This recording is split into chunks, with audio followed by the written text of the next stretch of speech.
I've got the answer right here, ladies and gentlemen, to everything that ails you. Now step right up. One who quacks like a duck about his salves and remedies. The cruel practice of making money on people's worries feared throughout the years as quackery. I said cure of backache, nervousness, Welcome, everybody, to the Quackery Podcast. Yeehaw! A podcast filled with frontier medicine and crazy shit from our medical past. Alrighty. Yo, partner. Let's just try it. Put that in your pipe and smoke it. Today, for the podcast, we are drinking Bell's Porter, and it's number 4, which is To a Locomotive in Winter. Leaves of Grass series. You know, whatever that means. It's a smoked porter. It's not bad. Heard they recently added more hops to the mix. All right. Well, we're charged. That's good. Yeah, it is hoppy. It's smoky, sultry. So in London, they started using it to bring people, the nearly drowned or the apparently drowned, right, back. And but the reason they thought that is because this lady, she drowned and her husband pulled her out of the river, and he was smoking his pipe. So he just stuck the smoking end, like the hot embers, up her ass and blew. And if she was revived. Well, yeah, no shit, Sherlock. You just blew fire up her ass, literally. So they said, oh, well, holy shit. Cigarette smoke brings you back from the dead. London Society for the Recovery of Persons Apparently Drowned. Apparently, when we were looking at this, and a cool book actually to check out is Shocked by, what's his name? Anyway, there's a book called Shocked. It's all about resuscitation, but they talk about this in there. Apparently, there was a lot of people who got this done to them who were just heavy sleepers or drunk. Yeah. So they got some smoke blowing up their pipe holes. Yeah. Just for fun. It reminds me because back in the day, when they would bury someone, they had to start putting these little bells. Oh, shit. Like when they buried them, because people would just be sleeping and they would get buried. Or not sleeping, but have like some, where they can't wake up. But they thought they were dead, so they'd bury them. So eventually they started putting these little bells. So when they're buried 6 feet under, they can ring the bell if they're not dead. Yeah, did you hear that? Did your grandparents ever tell you those ghost stories from that? Like the person at the graveyard, like the bells would all start ringing and shit. God, that's creepy. But do you ever watch The Office? Yeah. So the episode where they do the wedding, Dwight's wedding and funeral or whatever, and he's like, now we gotta. He takes a shotgun and shoots him. They're like, well, we had a history of some heavy sleepers, so now we make sure they're dead. Yeah, so the London Society for the Recovery of Persons Apparently Drowned later became the Royal Humane Society, formed in 1774. Now, the thing about this is this was such an epidemic of people drowning in this river, and I was looking up why back in 1774, people didn't swim at the beach for recreation. We didn't know how to swim as humans, but you'd have to cross the river on these barges, the river Thames. Am I saying it right? Thames. It's spelled Thames.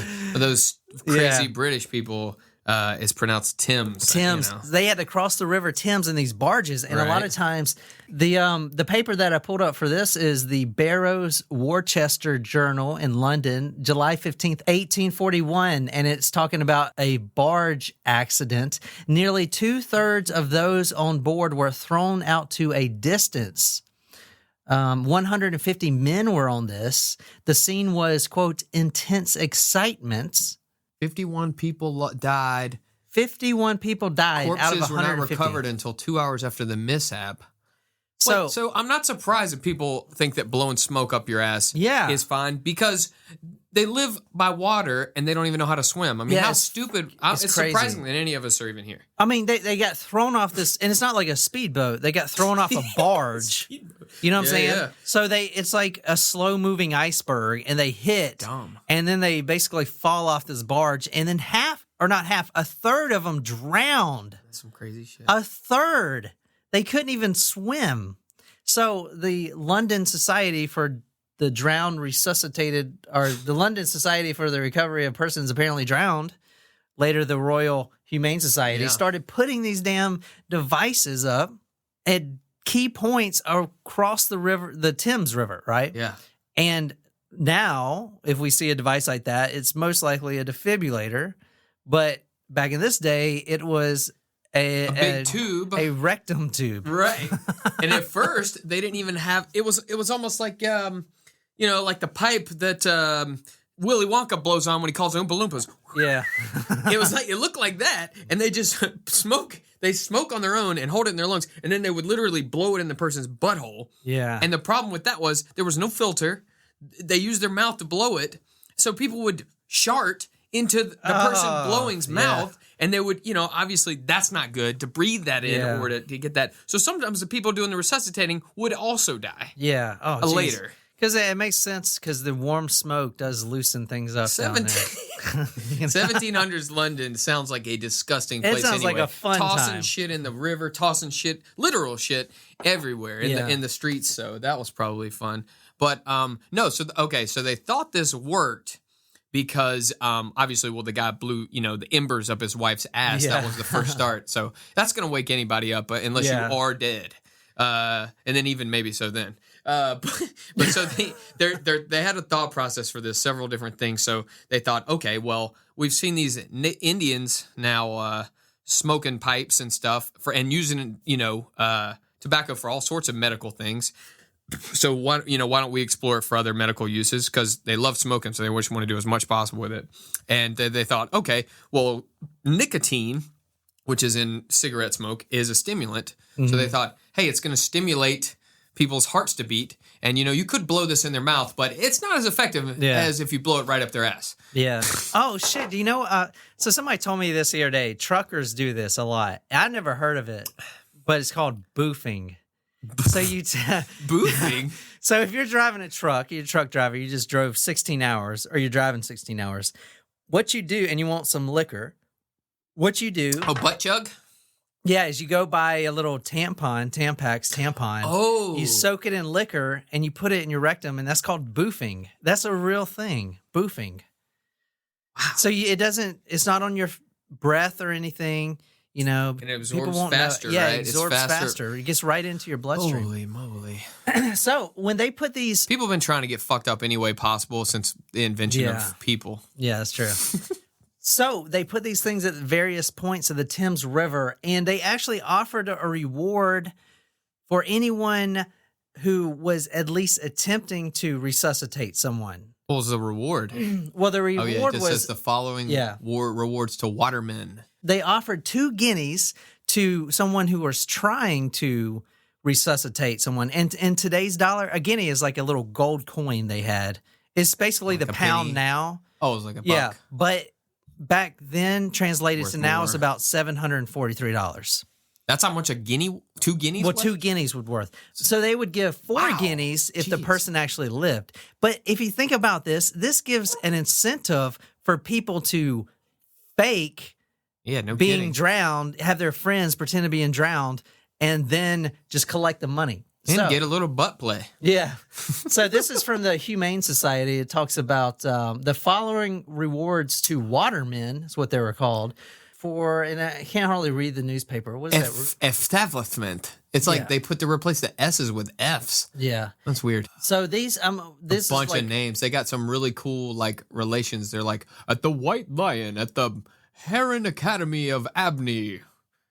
And sorts of shit. Middle Temple, Langertown, Pitter Patter Row. And this guy right here, William Halls, he was actually one of the men that came up with this tobacco enema at the time, as far as a use for this. Now, they bumped it up too at the end of 5 guineas. If they were 5 guineas. Yeah, look at that. Mm-hmm. Yeah, 3 guineas in every unsuccessful attempt, which it says unsuccessful. It looks like in the... Yeah, I told you that they. I don't know. I don't know what's wrong with English people, but they replace their S's with F's in this. Yeah. But not all of them. There's one. Yeah. Unsuccessful. Weird. Anyway, this is one of the guys that actually used this as a resuscitation tool. So in the UK, it was used as a resuscitation tool. Now, this was basically how it would work is you see a nice young lady that's drowned in the river. You pull her out. You hopefully are buy one of these kits. And that nowadays that'd be assault. Yeah. You open up this little kit, you plug in the little nozzle, and then you light a cigarette. It comes with a cigarette in the little nozzle. Kind of, if you think of it, I wonder if people didn't just steal the cigarettes out of there. I don't know. They probably did. But you light the cigarette, and then make you more money by stick trying to, the end into her rectum, and then you basically blow in. So it doesn't really have a bellow or anything. It's just a tube. Yeah. The tobacco enemas in America is completely different because no one was drowning in freaking 'cause middle we know of how to America. swim. Exactly. And plus, we weren't on the River Thames.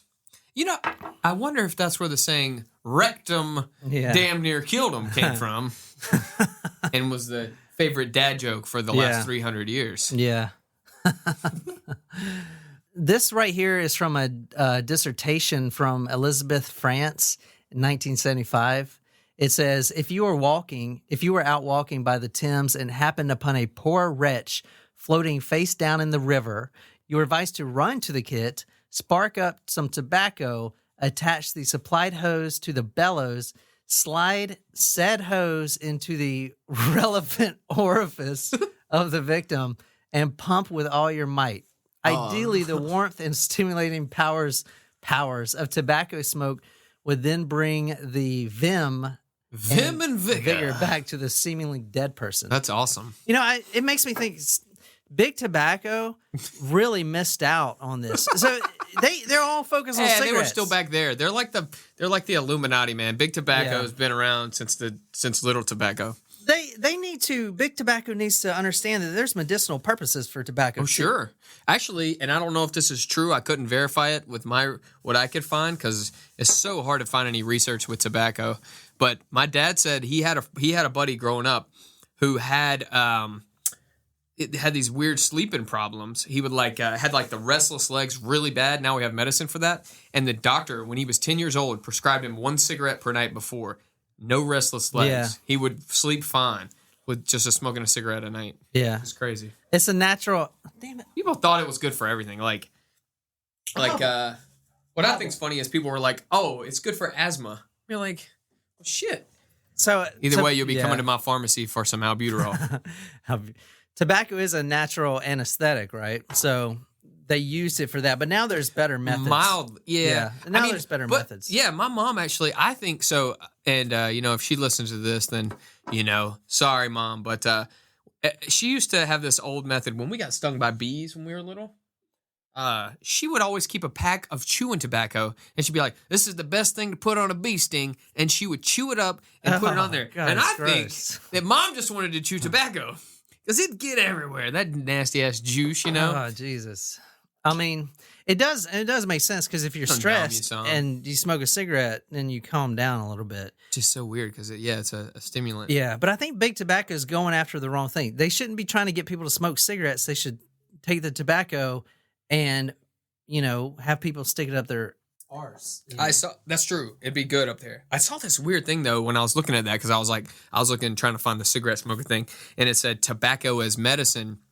And it said they're actually taking tobacco plants and genetically engineering them to grow these different kind of natural medicines faster and without so it's way faster to purify and all this shit, which is weird. So the guys, just to sum up on this, the 2 guys that were responsible was William Halls, that's spelled wrong, William Halls, which is the guy that wrote the thing that we just read, and Thomas Cogan. They're the guys that came up with... Boofin? No, boofing, yeah. The tobacco in the UK. Now, America's different. I thought it was the same, but Americans didn't use it for drowning victims. But they heard, hey, blowing smoke up my ass. Hey, let's just try to put it around for everything because it's... Oh, and the other thing before we move on here with the blowing the smoke up your ass was that... Remember, they also thought that since you were drowning, that the smoke would not only stimulate you, it would dry you out from the inside. Whoa, magically it's going to dry out your lungs and get them from your ass. I mean, I guess it's all connected. Yeah. I mean, it's pretty...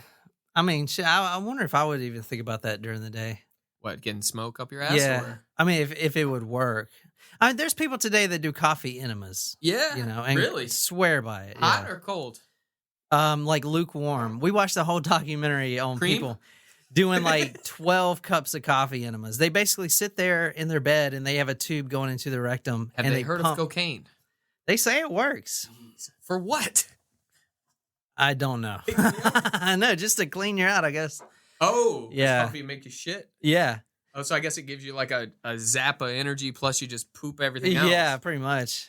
The tobacco enemas in America are a little different. So obviously, we Europeans, later Americans, saw the Native Americans smoking tobacco for medicinal purposes because, you know, it is like a natural anesthesiac or whatever.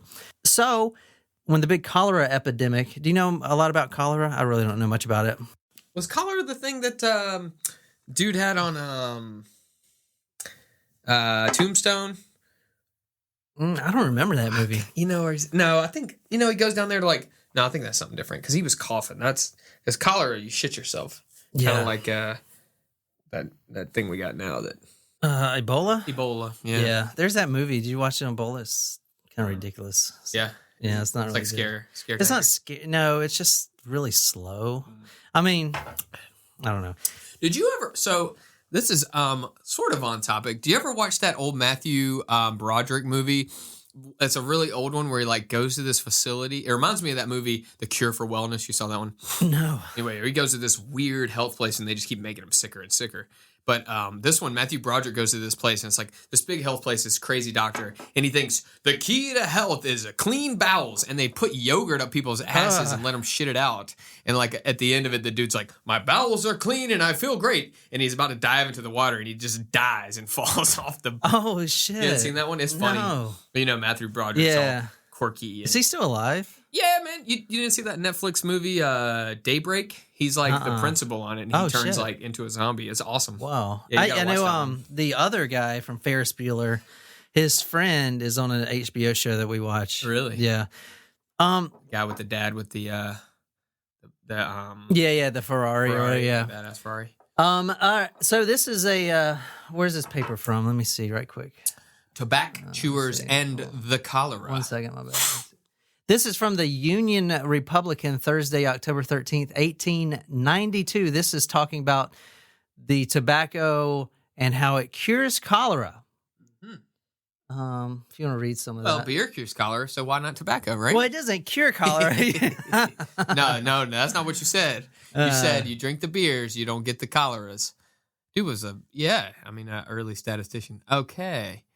It says, cholera and tobacco well together, and that no class of people are so safe from the contagion of those who are old and constant chewers of tobacco.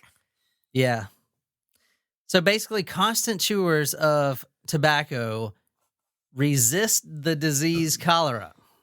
Now, I mean, you do wonder. I mean, I could see how people would think this is true because, I mean, this is a waterborne illness. So like something like tobacco or alcohol, which could potentially kill it. Now, it didn't. Yeah. But, you know, of course they had to extrapolate that. But I bet that's because people who chew tobacco were hanging out in bars and not drinking water. Yeah. That's probably what happened. So they were like, oh, people who chew tobacco, they don't get cholera. Let's blow some smoke up their asses. Yeah. They don't probably fix them up. So this says, referring to this subject, an Enema authority in Baltimore says, quote, the most successful remedy for cholera introduced into the hospitals. Now, they were doing this in the hospitals of Newcastle and Gateshead in 1832. So this is after the tobacco enemas in the UK. Yeah. So I don't even think they knew that they were doing that in the UK. Was the tobacco enema a half drachm? A half drachm. It's an old measurement. Yeah. Prepared with a half pint of water, was administered and retained in the intestines and turned the tide in many hopeless cases.